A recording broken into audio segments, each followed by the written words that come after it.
Om Ajnanatimirandasya Jnananjana Shalakaya Chakshurunmilitam Dhena Tasmai Shri Gurave Namah. Om Namo Bhagavate Vasudevaya.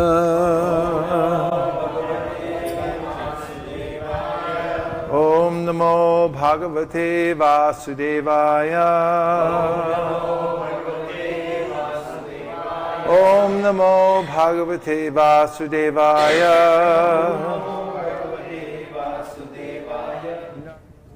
We're reading from the Srimad Bhagavatam, Canto 4, Chapter number 19, text number 34. Masmin Maharaja Kritas Machintam Nishamayasmad Vacha Adritatma Yadhyayato Daivahatam Nukartum Mano Tirishtam Vishate Tamondam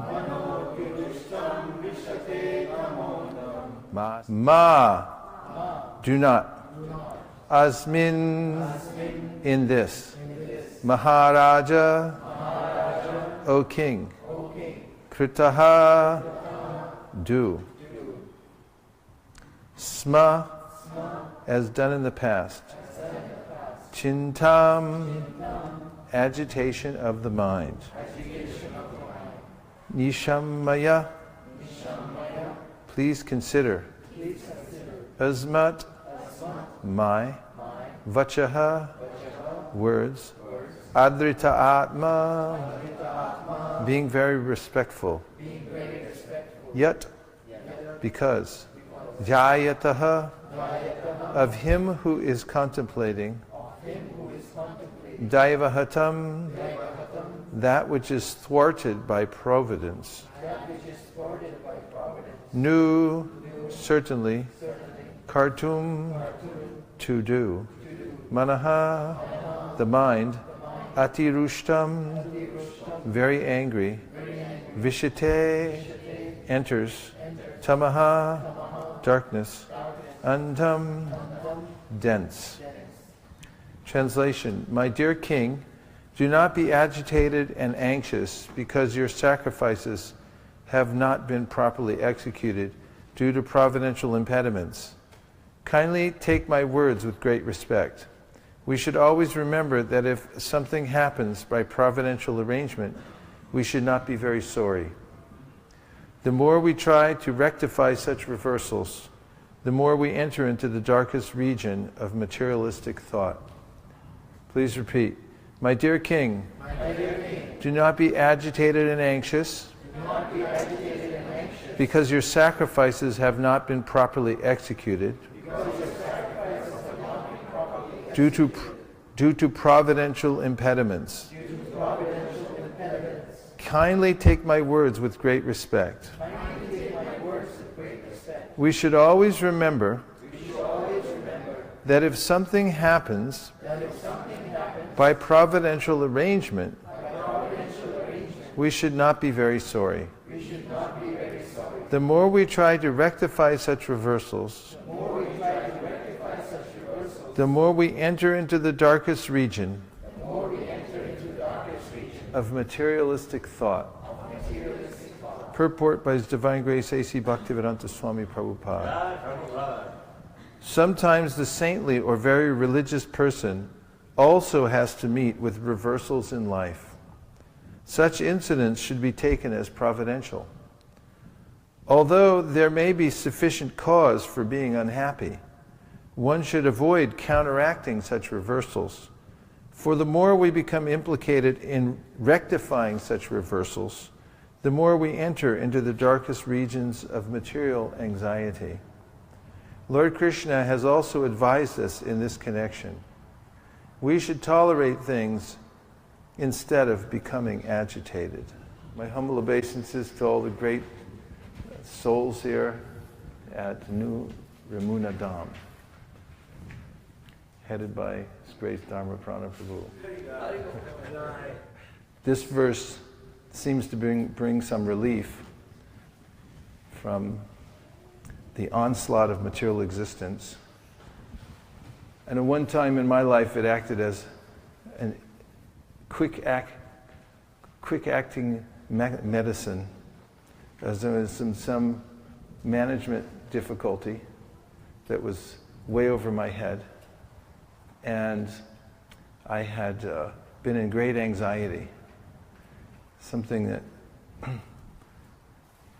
others who are managing things in their lives, everyone's managing something. Sometimes things come along that just seem inordinately, outrageously difficult to deal with. And I consulted some of my senior godbrothers.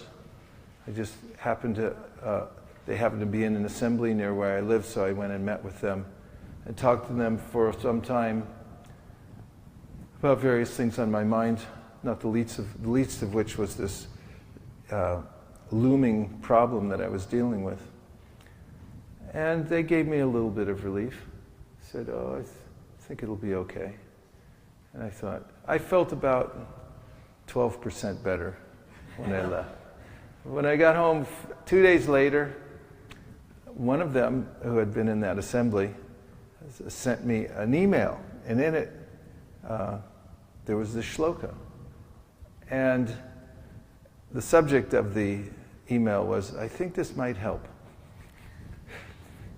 And he, in his incidental reading, had come across this shloka, this devotee godbrother, and he just copied the whole shloka and the purport. And sure enough, as soon as I read this, I was 99% better. Well, 87. A lot. Powerful shloka. And it is I revisit this shloka, worship at the altar of this shloka frequently, because there's frequent occasions to do so. Because the material world, the whole idea of it is so incompatible with my nature that there will inevitably be situations that try my very nature. So this is a foundational point in Krishna consciousness. Krishna, in the Bhagavad Gita, again and again stresses that one should be tolerant of the various changes that take place. Because, he says, the soul, our real nature, is permanent. He gives some introductory verses in the second chapter of the Gita in which he tells Arjuna, in order to help him overcome his great despair, that actually you have nothing to do with the material body at all, and everything that goes along with it. Of course, he quotes, "Dehinosmin yata dehe komaran yovanam jara tata dehantara praptiras tatra namuhyati." That we're changing all the time from boyhood to youth, old age, and death. We change into another body, but adhira is not muyati, is not bewildered by that. He also says, "Matra sparsha stakonteya shitoshna sukadukada agama paino nityas tam satikshashva bharata." That the coming, matra sparsha stakonteya shitoshna sukadukada, the kinds of experiences that I have in relationship to the body are like the happiness, distress, they're like winter and summer seasons. They come and go. And he says you should tolerate them and don't be disturbed. And later on he says this is the hallmark of a person who's actually advanced in consciousness, is he or she isn't disturbed by the various changes that take place in the material world, and remain steady in the self, and remain steady in his or her duty.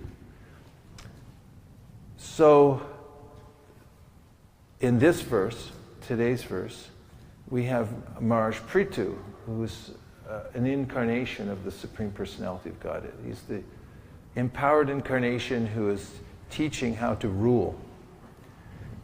And he has great desire to perform sacrifices that will please the Supreme Personality of Godhead.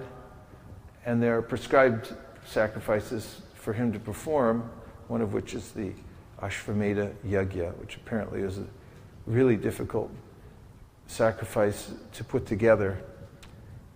And he had successively performed 99 of these sacrifices. Now, the problem with that is that on this 100th sacrifice, Indra, who's famous for performing 100 horse sacrifices, took notice that I'm going to be passed up. And this is a constant anxiety in the material world about being outdone by others and being overtaken. And so Indra came to the sacrifice of Maharaj Prithu, and he disguised himself as a sannyasi, and then stole the horse that was meant for the sacrifice and made off with it. At that time, when people noticed that he was stealing the horse, they also noticed it was a sannyasi. And they thought, oh, nothing we can do, it's a sannyasi. Prithu Maharaj's son chased after and then withheld his arrows. And so they figured, we'll just start over again. And they did, and then Indra came again and he stole the horse, each time wearing a slightly different sannyasi outfit. Prabhupada mentions that this was the beginning of bogus sannyasis. The way in which he used that outfit to simply cheat someone. And several times he stole the horse, and finally Prithu, realizing that it was Indra perpetrating this theft, became so angry that he wanted to kill him. He was going to kill him. And then Brahma intervenes. And here, this is Brahma speaking in this verse. He comes to tell Prithu Maharaj this very verse, which again, my dear king, do not be agitated and anxious because your sacrifices have not been properly executed due to providential impediments. Kindly take my words with great respect. We should always remember that if something happens by providential arrangement, we should not be very sorry. The more we try to rectify such reversals, the more we enter into the darkest region of materialistic thought. So, why is that? Because we have very little power over what happens. And Prahlad Maharaj, in his prayers to the Lord Nrsingadev, describes the material world as a big grinding wheel.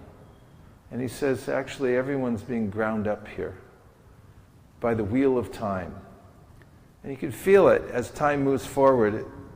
If you look behind you, you can see in your wake, or in time's wake, that everyone's being ground up. You may have beloved parents and houses and even a country. People who live in countries like Venezuela, they look behind them and say, oh, my whole country's been smashed. That's happened in history again and again. My beloved country, my beloved family, my body that I took so good care of, and so forth. It all gets ground up by the wheel of time. And Prahlad Maharaj says, Nishpidyamanam, this grinding process, he said that I'm wary of it. I don't want to fall back into this process of being ground up by the wheel of time. And I was thinking about that this morning, of how the material world is like this huge wheel. And as I was chanting my japa over on that side of the temple room, there's a picture of Krishna leaving Vrindavan to go to Mathura. And the gopis are clinging to his chariot. And some of them, and it's always struck me, but today it really struck me when I looked at that picture, that two of them have their arms through the wheels of the chariot. I mean, they're so delicate in that picture, and the wheels are so sturdy and dangerous looking, juxtaposed with these very slight gopis holding onto those wheels. And I was thinking in my mind, comparing Prahlad Maharaja's wheel of time that is crushing all living entities, and the wheels of this chariot that is taking Krishna away to Mathura. And what the difference is. For the devotees, there are dramas also. Because Krishna does whatever he wishes. He's the Supreme Personality of Godhead. And his movements, in fact, are described by Brahma earlier in the Bhagavatam, 2nd canto. The ways in which the universal form of the Lord blinks his eyes, makes the movements of time, and we are all tiny little parts, insignificant parts of Krishna.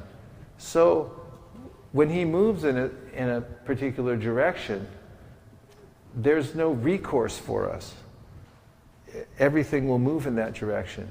And we see in the pastime of Krishna leaving Vrindavan and going to Mathura, even though his dearest devotees held on to the chariot, eventually he went off. He had his own purposes for them to develop attachment for him. But nonetheless, he left. But for the devotees who are attached to following Krishna's orders, following the orders of the Supreme Personality of Godhead, the movements, the changes that take place become a source of purification. Because just as the gopis, when Krishna left, they simply remembered him 24 hours a day, that they were in separation. And so when I become attached to my own standing in the material world and try to make a permanent situation here and hold on to that huge wheel of time, I simply become ground up. But if I hold on to my service and I become dedicated to Krishna's cause, although things may move in directions I wasn't expecting, there's a purification in it. It's transcendental. So, destiny in this verse is something I've heard many devotees read this verse and then ask the question, so how do you know when it's providence? Exactly. How do you know when it's providence? I figured I'd bring it up ahead of time because that's an interesting question. How do you know that it's providential? One answer is that everything's providential because everything's moving by Krishna's arrangement. Some people recognize it and other people don't. That's one of the differences between a devotee and a non-devotee. A non-devotee takes the movements of time which are taking away various possessions, which are foiling the plans that he or she had, as some kind of ill fortune. Whereas the devotees take those changes as Krishna speaking to them. Destiny is really the way Krishna speaks to those in the material world. He's moving in a certain direction. In fact, that verse, Ayur Harati Vai Pumsam, in the Bhagavatam, says that as the sun is moving, it's speaking to everybody in Toronto as it's going overhead. It's come up now. People are driving to and from work. They're thinking about the ways in which they're going to become successful or at least comfortable or at least solve the next problem that they have in front of them. And they don't notice that the sun came up. And they don't notice, especially, that the sun's speaking to them from above saying, I'm taking away your life.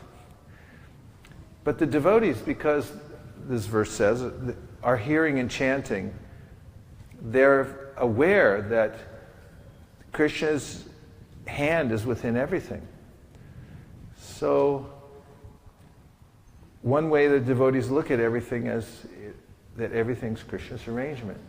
So what about providential what about, shouldn't I try to do something about the various ways in which my life is going sideways? And Prahlad Maharaj answers this question when he says, Balasya neha sharanam pitarao nashingha, nartasya chaganam udanvati majatono, taptasya tat pratividir yarihanshasheshtas, tavad. Now I'm going to start over because I would like to represent that verse in its entirety. Balasya neha sharanam pitarao nashingha, nartasya chagadam udanvati majato no, taptasya tat pratividir yayihanjasheshtas, tavad vibod tanubritam twadupekshitanam. Upekshita means to be indifferent. And so what he's saying in this prayer is that, first of all, that parents cannot protect their children. Then he says, a boat on water cannot save a drowning man. And then he says that medicine given by a doctor cannot cure a patient unless the Supreme Personality of Godhead sanctions it. If he's upeksha, if he's indifferent, if he doesn't want it to happen, it won't happen. Therefore, in Ayurvedic medicine, it's well known that before you take the medicine, you're supposed to say that, Vishnu, please make this work, because it doesn't work without him. Nothing works without him. And that's the attitude of the devotees. So in the purport, Prabhupada said it's not that because Prahlad Maharaj is saying parents can't save their children, that you just let them run out into the street. No, he says you do your due diligence, but you understand that it's beyond your control ultimately to help them.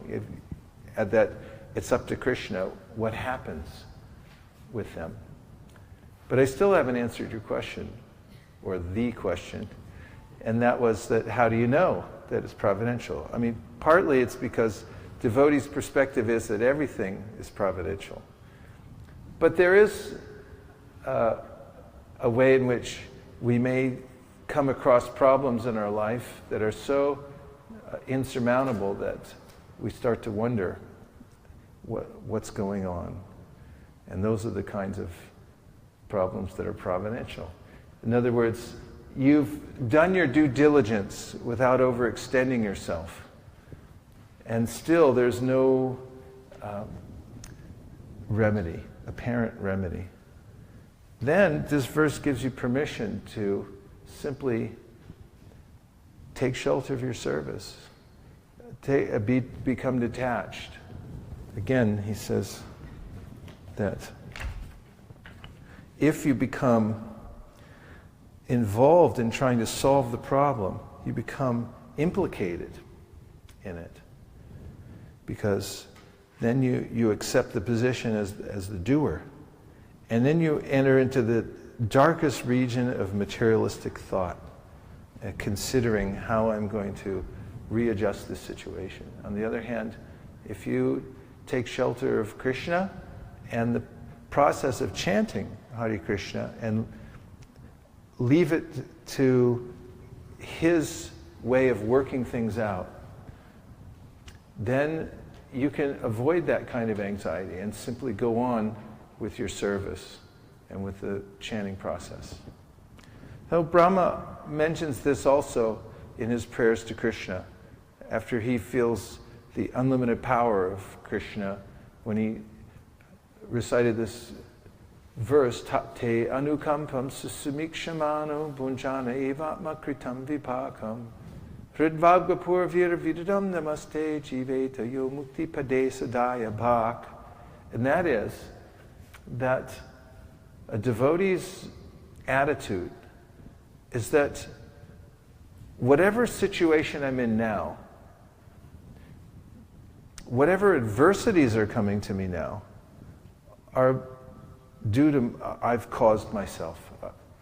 I've brought them upon myself because Krishna is neutral.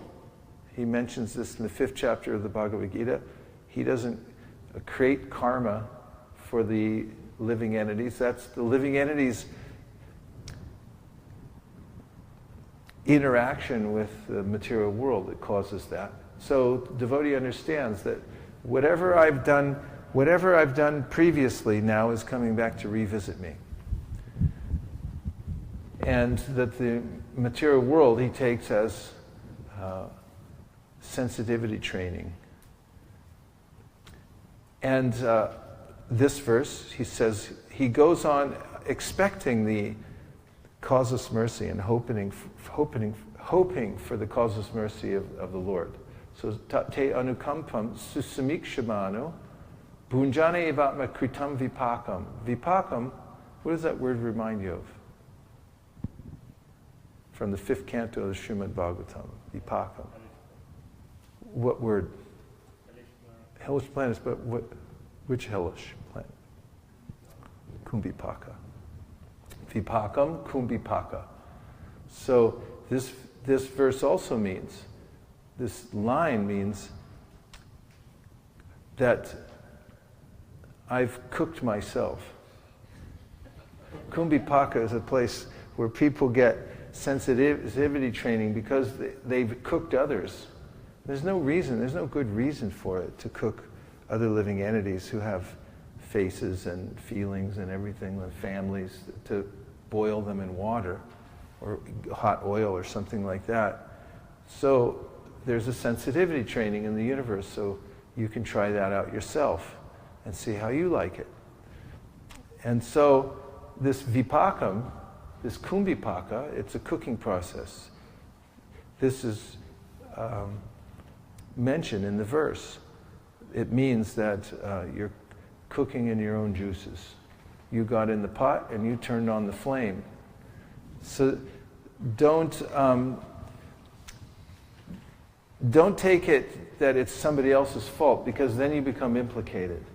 But if you take it that it's my fault, then you can become purified. And how is that fair? How did I get in this situation? One has to understand that freedom is the most important aspect of being a living entity, because that means we're free to love. But it also comes with a huge price, and that is responsibility. And if you don't take the responsibility, then you don't get the freedom. And you have to live in a different kind of situation. And that's the material world. But if you accept full responsibility, it's such a clarifying process to accept full responsibility for the situation I'm in now, and whatever kinds of miseries come to me now, and I accept full responsibility for that, one can become a mature living entity. So then he goes on in the verse to say that if you take that attitude in your life, and incidentally, Prabhupada mentions in several places that attitude is the main determining factor for one making advancement in devotional service. Where in the preface to Nectar of Instruction he said the attitude of the devotee will determine his advancement in devotional service. And elsewhere, I just read recently in the Bhagavatam, can't remember which canto, but I have it underlined somewhere, about how important attitude is. So if one develops that attitude, expecting Krishna's mercy and tolerating whatever kinds of miseries come without trying to counteract them, then Brahma says such a person becomes eligible to inherit the kingdom of God. And then in the purport, the servants of His Divine Grace A.C. Bhaktivedanta Swami Prabhupada, who have commented on that verse, invoked Sridhar Swami, who commented on it many hundreds of years ago. And Sridhar Swami said that the main duty of a devotee is somehow or other stay alive in Krishna consciousness.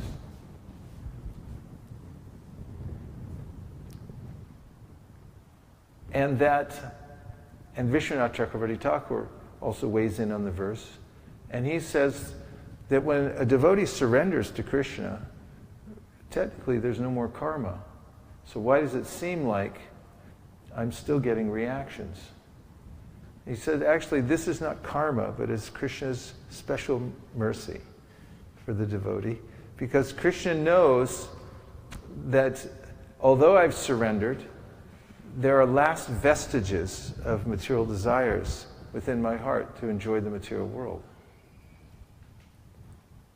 Yesterday, coming from the airport, Aruna Keshavi asked, why is it that the holy name is so powerful and so attractive? Why don't people just take it?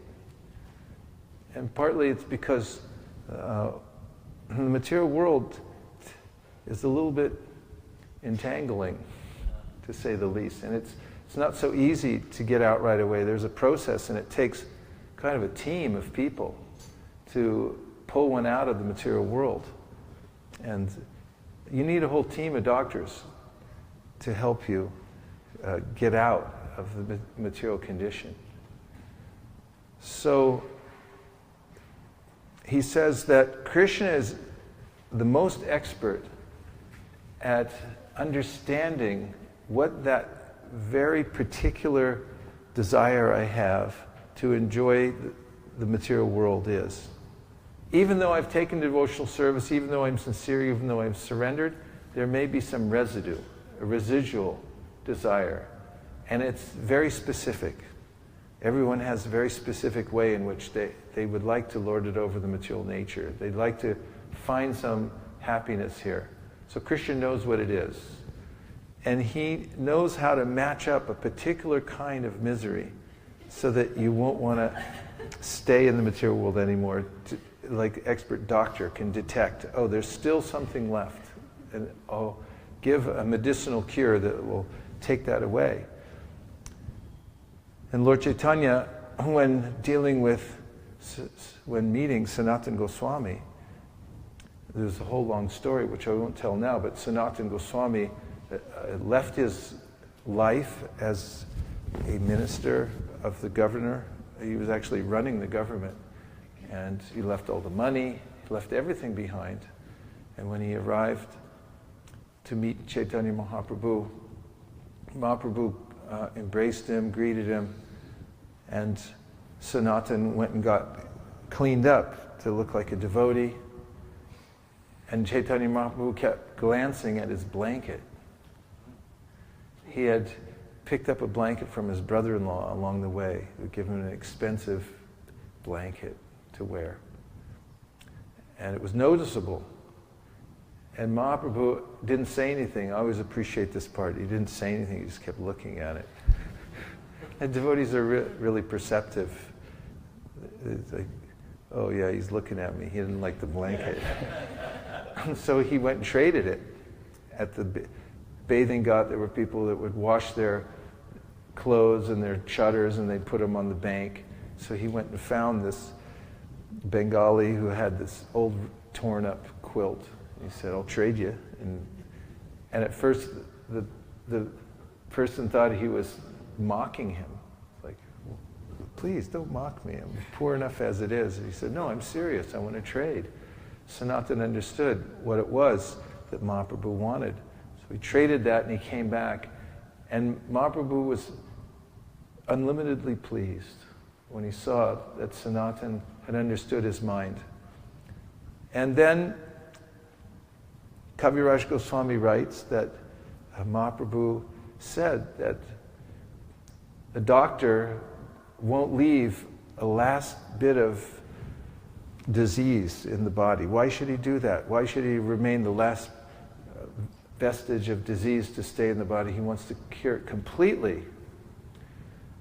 So if a devotee takes this attitude that everything that's being offered to me by material nature is coming by Krishna's arrangement to help me surrender, you may be able to shortcut the process by just preemptive surrender is a good idea. Because why go kicking and screaming? I saw this when I was a kid because we used to have to go in and get shots for different things. I hated that. It was a really scary thing. The smell of the alcohol always freaked me out as a kid. And I remember watching two kids before me, and they were like screaming and pulling and like thinking, like, I don't want to do that.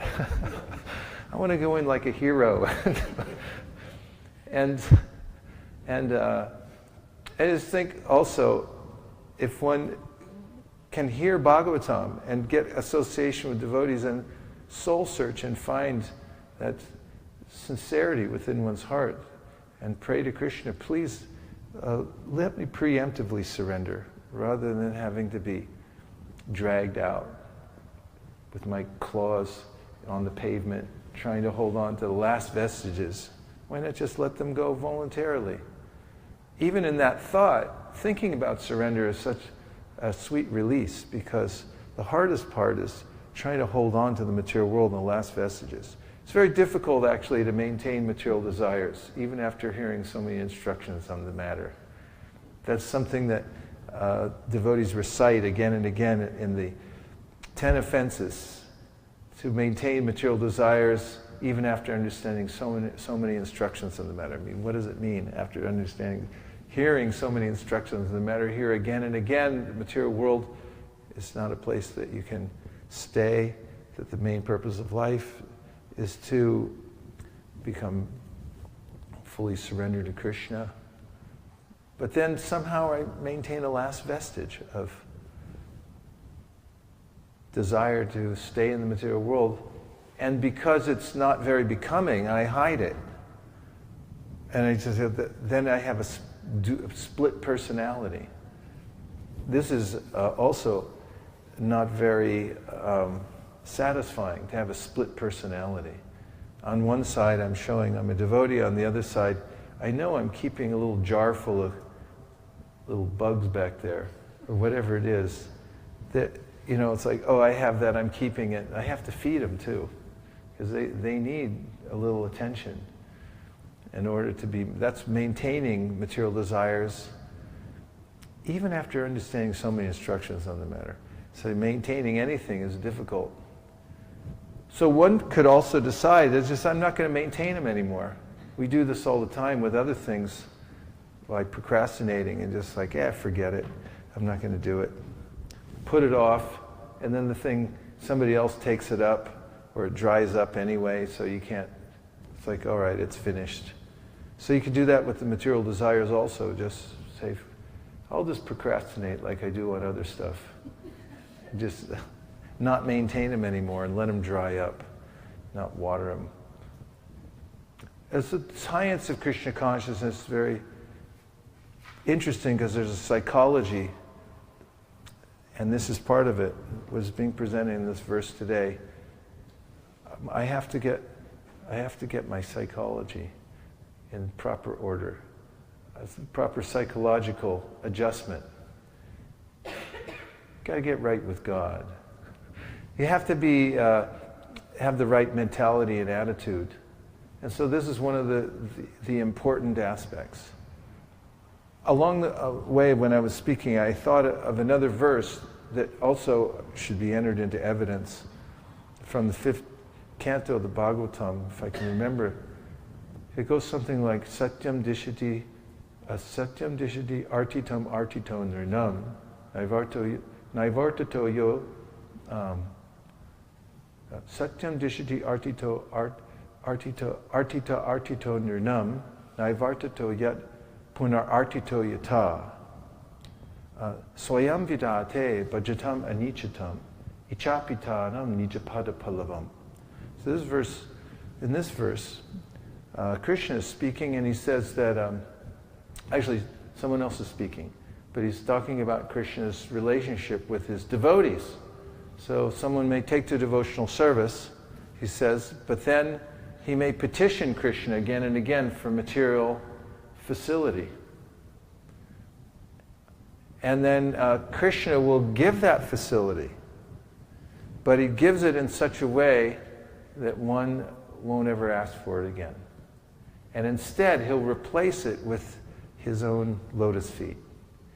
Icha pitadam nijapada palavam. Nijapada palavam. He'll give his own lotus feet instead. So this also indicates that Krishna, in fact, not only indicates, but in the Chaitanya Charitamrita, Kaviraj Goswami quotes this verse and then unpacks it, if I can use that phrase. He mentions that Krishna says that this person has surrendered to me, but now he wants to fulfill some material desire. Krishna says, he may be a fool, because that's a very foolish thing to do, but I am not. Therefore, I will fulfill his desire, but I'll do it in such a way that he will never ask for it again. So this is hearing many instructions on the matter. And it's altogether possible to hear these kinds of instructions and then make a determination that I'll voluntarily give it up. And also, just one last point before we take some reflections, and that is that these kinds of implications that Brahma is mentioning here in today's verse, providential, kinds of overwhelming experiences, becomes optimistic about devotional service, but wholly pessimistic about the material world, and doesn't keep any stake in it anymore, and decides that whatever I have to do to survive, I'll be inventive to survive in the material world. And I mention that because Prabhupada uses that word when he talks about devotees and their career choices and the way in which they support themselves in the material world. I love this, that he said you just have to invent something. You have to invent some kind of way to maintain yourself, because it's not that consequential. The main thing that's consequential is how one then goes on, after inventing some way to somehow or other survive in the material world without causing a lot of problems for others, is to go on with the process of surrender to Krishna and to increase one's devotional service throughout this lifetime. And so it is okay to give up hope about enjoying the material world. We have full permission to do that. To become within our heart. Of course, we shouldn't go around whining and complaining about the material world and simply offering a negative view about everything. But within our heart, within the core of one's heart, one can keep this abject pessimism for the material world. That it's not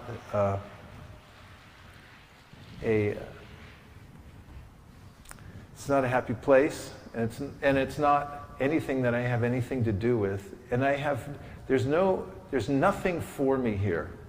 Ultimately, that's the point.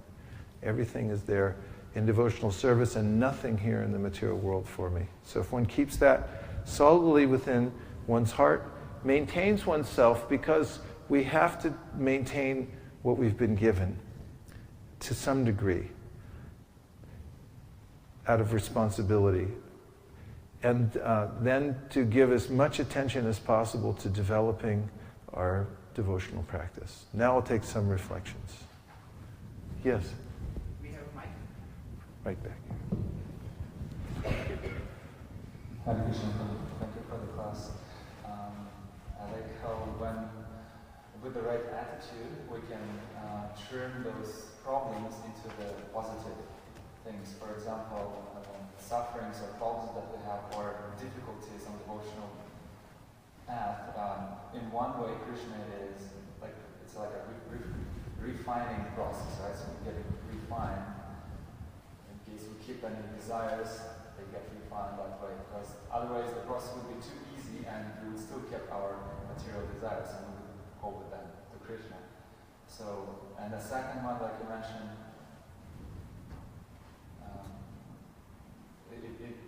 it gives us another reason for not to stay in the material world, not to get attached here, and to continue with devotional service as the only solution.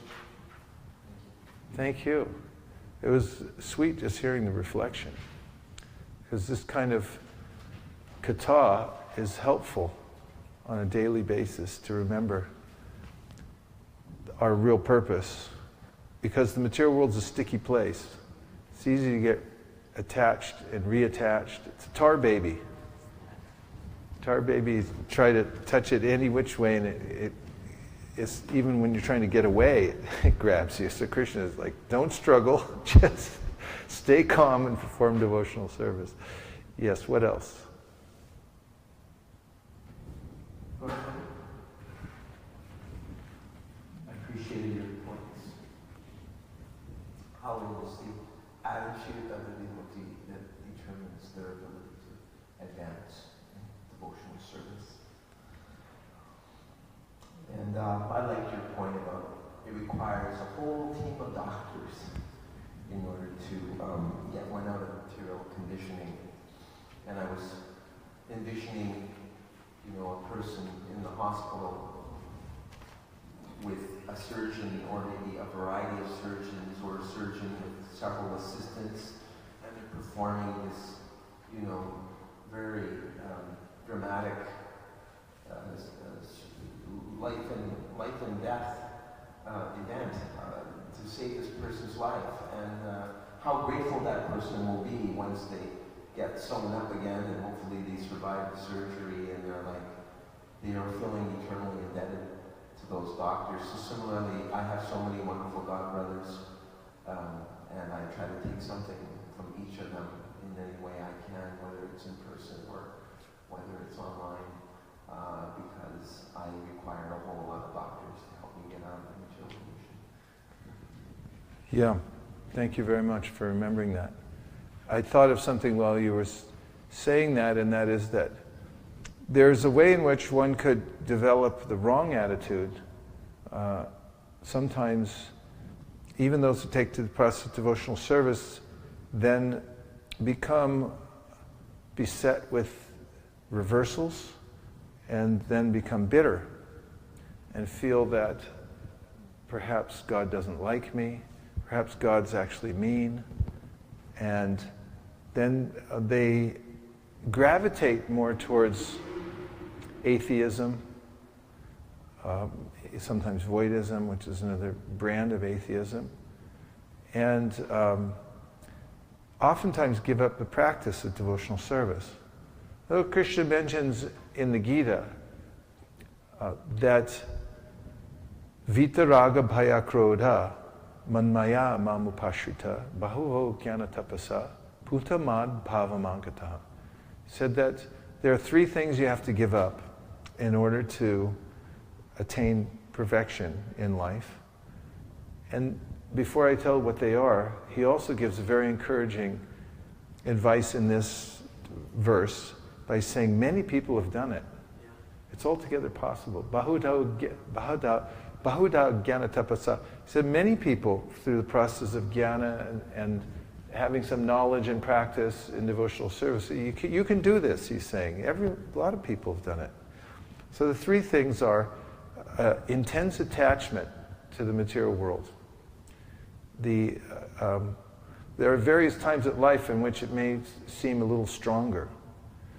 That is, the senses are so strong when one's young that it seems altogether possible to enjoy the material world. Or sometimes one's not even thinking about that. It's just the senses are so strong that one gets overwhelmed by material desires.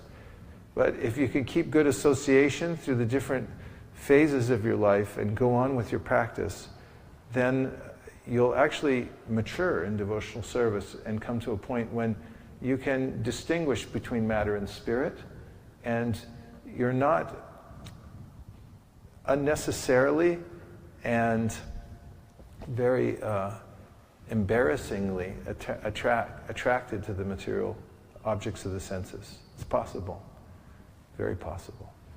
And then he says, bhaya, which means fear of a personal existence. And that is this thought that because material life is so disappointing, then, and I project my material experience onto the spiritual world and my relationship with Krishna, and I think that must also be tinged.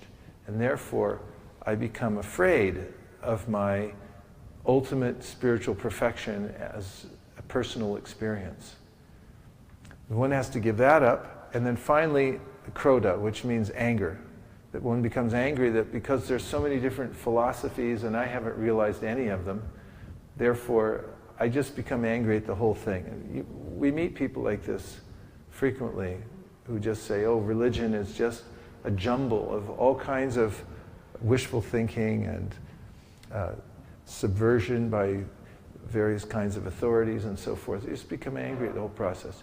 So what's the solution? One actually has to have personal experience. A tiny bit of personal experience of the divine touch of Krishna in one's life can remedy these three problems. And that comes by two means. One is by mercy, and the other is by very strong sadhana. And there's a way in which one may enthusiastically take to the process of devotional service and keep sadhana. It's such a nice word, isn't it, sadhana? It's one of the most exciting aspects of being a human, is you can pick up a sadhana from a teacher for any discipline, and you can make as much progress as you wish. And in bhakti, there's a sadhana, there's actual practice coming down from Rupa Goswami all the way down through our beloved founder Acharya, who's given us a sadhana. He said, here's the sadhana. Now, if you follow it very carefully, then you'll get your own experience, which Bhaktivinoda Thakur mentions in the Jaiva Dharma is important because people argue about a lot of things, not the least of which is the origin of the jiva. This is an endless argument. And then he says, in order to understand it, you have to have chit samadhi, which means you actually have to see it for yourself. You have to become, you have to actually peek beyond the contamination of the material world to see yourself and see Krishna beyond the modes of material nature. And when you can glimpse that for yourself, it resolves all the issues. And you can only do that if you seriously take to the process of devotional service. And if I become rote in my practice or slack in my process of practicing devotional service, then I may again be set by material desires, subtle and gross, and then I may develop a bad attitude by blaming the process and saying, see, it doesn't work, and then I may blame Krishna. Actually, Krishna is the perfect moral agent. He gives every living entity in the material world exactly what they deserve, not more and not less, and his ultimate purpose, he says, is to give everyone a chance to go back to Godhead. Two more reflections. We have several online. Okay. Is everything okay back there? Near Kula? Yeah, I just want you to know we had several. Oh, okay. We should develop sign language like they do in... This one I understand. Then there's other ones where you can do...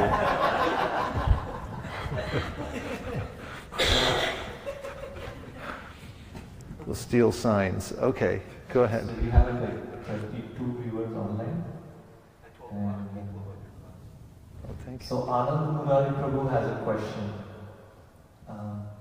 Even in the midst of reversals, especially internal reversals, not necessarily gross external reversals, sometimes it's difficult for me to pray with feeling.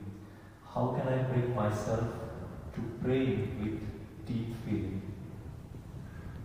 Well, one thing is we may not be able to pray with deep feeling all the time. That could be a rare thing, actually. It's not cheap.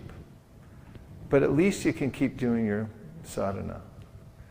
At least you can do that. At least you can understand intellectually and have faith in the doctor and the doctor's orders and in the medicine.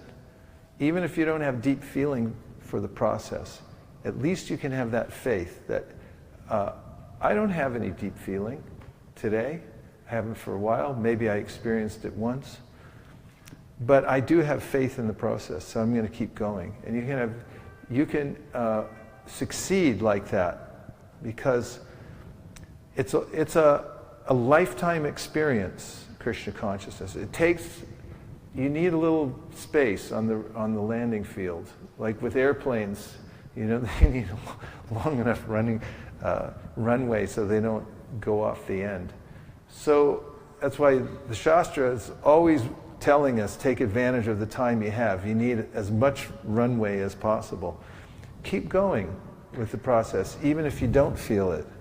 Adarshana marmahatam korotu va. Chaitanya Mahaprabhu said, even if you don't reveal yourself, Krishna, I'm going to keep serving you. That's a very esoteric verse. It's Radharani talking in terms of Krishna running off with other consorts. But it also means that we should understand that even if Krishna doesn't come and present himself to me or give me a taste, that I'll develop this determination, this attitude that I don't deserve it anyway. I don't deserve any deep feeling. And I'm going to go on with the process no matter what. What was the other one? The Shraddha Mataji, she said, I especially like your comment, it takes a team to take a person out of the material condition. For me, I know it is going to be a big team. Thank you, Guru Maharaj, for being the team captain. Yeah, when you go to at least in our hospital that we go to, there's they call your primary. That's your primary doctor. And she's like the point person that it's like, oh, okay, you better go to the dermatologist, this one, that one. And there's always and they have the healthcare team that takes care of people. So that's the first thing that Kaviraj Goswami mentions in the Chaitanya Charitamrita. Vande Gurun, Isha Bhaktan. Gurun means I have many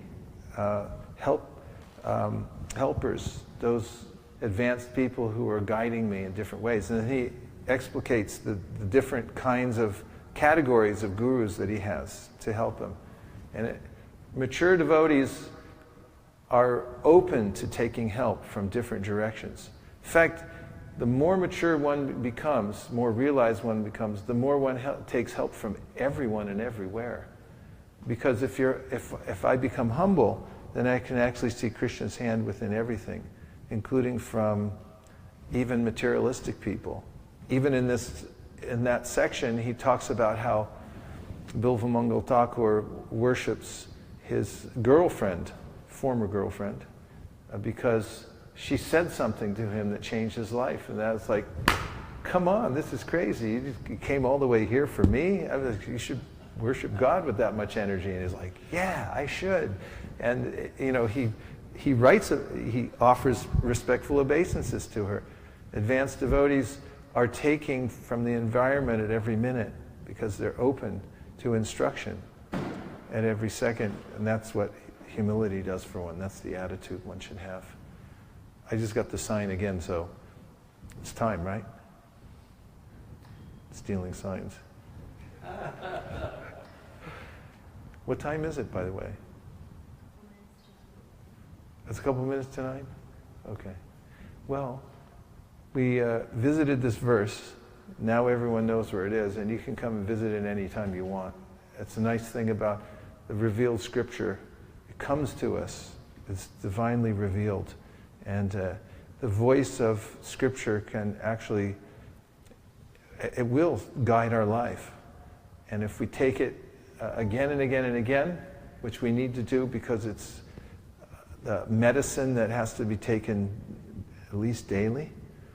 But you can take more if you want. That's the nice thing about this medicine.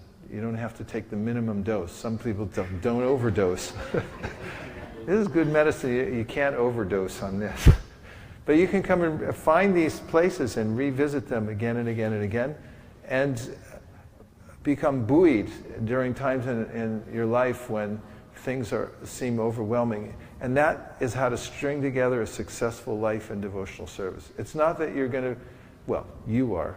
It's not that I'm going to be perfect in the different aspects of my life. I may have so many faults and shortcomings, but knowing how to constantly make comebacks on the subtle level, on the gross level, always coming back to Krishna is the best that one can expect.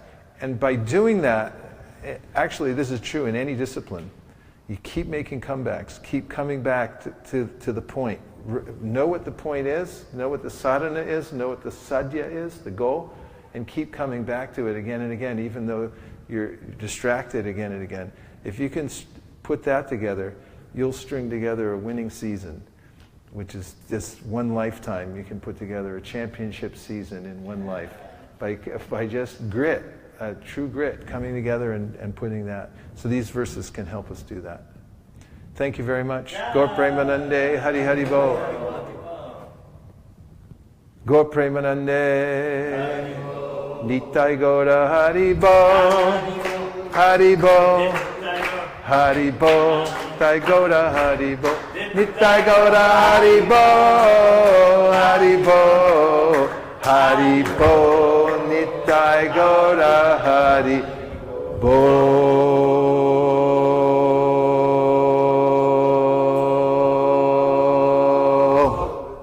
Vanchakalpadurvascha kripasanabhevacha patitanam pavanibhyo vaishnavebhyo namo namaha. Nachari Marman, Nachari Marman, Nachari Marman, Nachari Marman, hey, Nachari Marman, Nachari Marman, Nachari Marman, Nachari Marman.